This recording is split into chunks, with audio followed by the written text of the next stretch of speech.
Hi, welcome to F&M Tarot. My name's Venna. Today I'll be doing the reading for the sign of Pisces. Let's see what the universe wants you to know.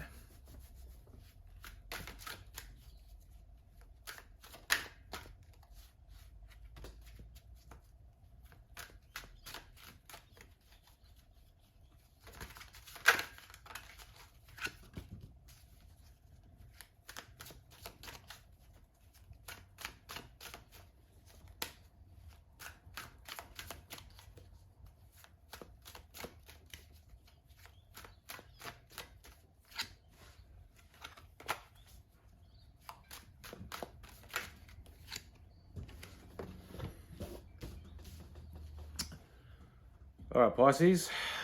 The first card is the Moon card. And what the Moon card asks is for you now to really trust your intuition. Obviously, your sign being two fishes swimming opposite directions, you're not sure, some days, what do I do? You get very indecisive. Do I go left? Do I go right? Do I like Coke or do I like Pepsi?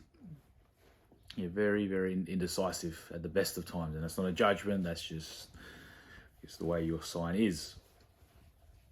The way to combat this is to develop your intuition, because you are a water sign. Water signs are very intuitive. And you can develop this through meditation, breath work, or yoga, or just really paying attention to your thoughts.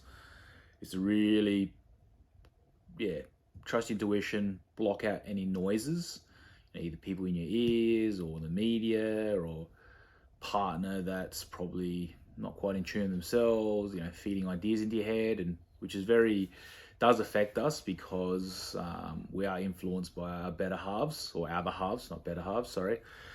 So it's really asking you to listen to your own voice, most importantly. How do you see the situation? How do you feel the situation? What's your thoughts? Which is the most important thing. It's not just for you, Pisces, it's for all signs. Is how do I see and feel about this, rather than how society and those outside of me feel. Because at the end of the day is they're not you. They're not where you are. They don't have your heart, mind, soul, and experiences. They can only say what they think. And I think overall what people need to do is ask themselves what's most important, or what is at hand here. Then ask society. Then you'll see whether, okay, I got this much right, but this much is open debate, or okay, I was wrong. So it's really asking you to trust yourself. We all need to trust ourselves more and more and more, especially now. We need to do less of delegating this to governments and experts and influencers who, for the most time, will have their own self-interests and whatnot. So really, really trust yourself. Then you've got the Knight of Pentacles. And Knights are generally of moving forward. It's a lot of you out there are, I'm getting a lot of career questions for those out there, probably to do with the economy. Globally, that's all just crazy at the moment with inflation. I feel like, for you, Pisces, it's not so much about jobs per se. I think a lot of you are actually quite happy what you're doing. But I think it's more, what I'm getting is that you are examining, are you getting enough work satisfaction? Is there enough balance?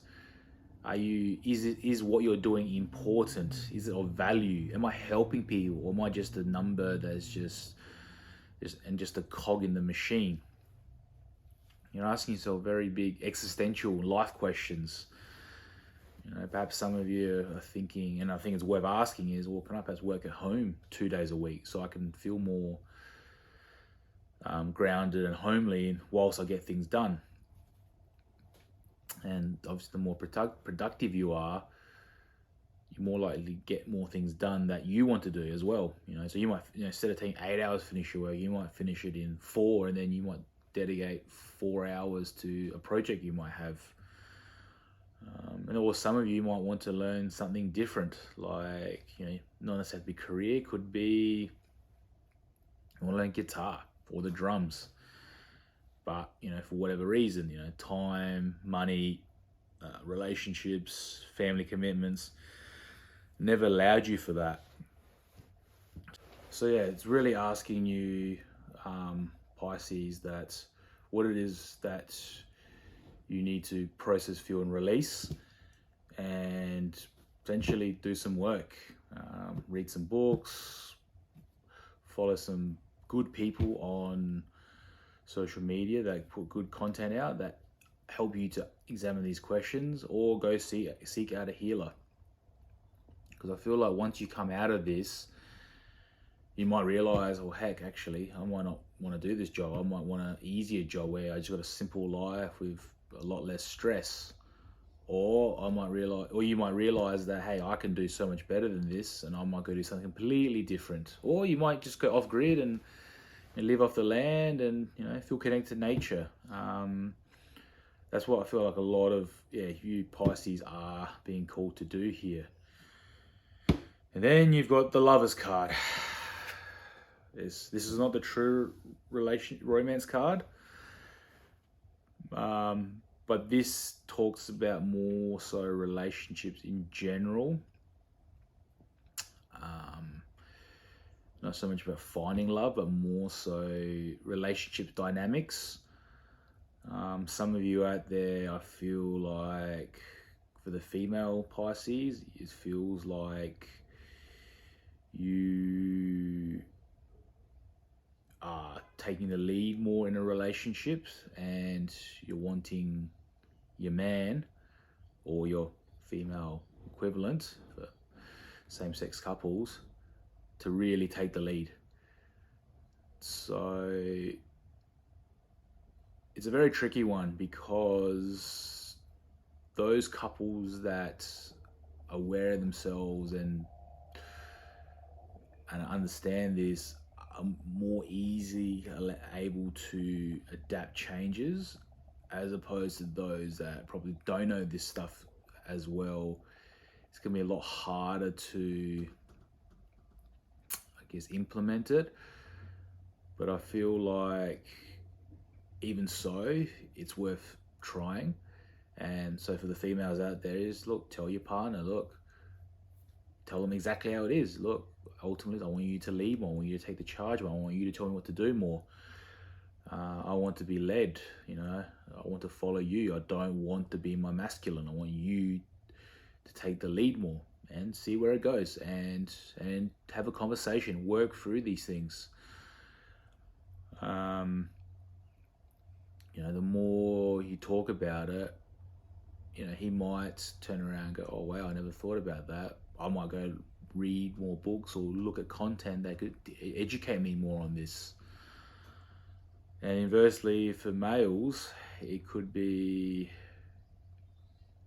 I think, for a lot of us males, it's hard to perhaps open up and really speak about feelings, because society says that man must be tough, he must not show his feelings, he must keep it all bottled up. To some extent, that is true. I'm going to say that is true, because we are tough, we are designed for this, and we got to be able to endure this. Or this, when I say this, I mean life and all the challenges it throws at us. And in terms of the feelings and emotions, some things, like if we're just whining and complaining for the sake of it, then perhaps vent somewhere else to your friends and your bros. But in terms of genuine things, then yes, talk to your partner. Like, hey, look, this is what I'm feeling. I'm feeling a little bit lost, or I'm a little bit hurt, or this has come up for me. It's okay to talk about these feelings, because ultimately, and especially in a spiritual sense, the strongest males and females they have both aspects really balanced. Like, their masculine is very well developed. Like, if they have to step up and do things, they're going to step up and do things, like they might have to go gangster on someone. But they have enough tenderness, softness, and feminine in them that doesn't diminish their masculinity, but allows them to be tender, allows them to hear, be intuitive, and work with their partners. That's really the ultimate goal, because ultimately, male and female, no one's stronger and better than the others. They actually work in harmony together to really come as one. And I'll preface this with an example of ultimately, childbirth is done by females because you need tenderness and softness and that to be able to nurture something for 9 months. You give it to a male, it'll be just, it'd just be too strong. It doesn't have enough softness to sustain it. However, you look at the process of how the woman becomes impregnated, it requires force and strength to be able to get into it, but it requires the female to nurture it. But during the whole 9 month process of pregnancy, the woman needs shelter and protection to be able to look after this. And then, and after the child is born, it requires the mother and the father to raise the kid on both polarities to get both things they need to grow big, strong, fast, but also tender, soft, and loving. You need both. So ultimately, the Lover's card really is about developing both aspects, not being just strong in one and forgetting the other. You need to be strong in both. So to conclude, the Moon is trust your intuition. Knight of Pentacles is asking yourself bigger questions and see, are you happy where you are? And if you're not, why not? And asking what you sort of need to do. The Lover's card is about developing a masculine and a feminine side together as one unit. I hope this helps.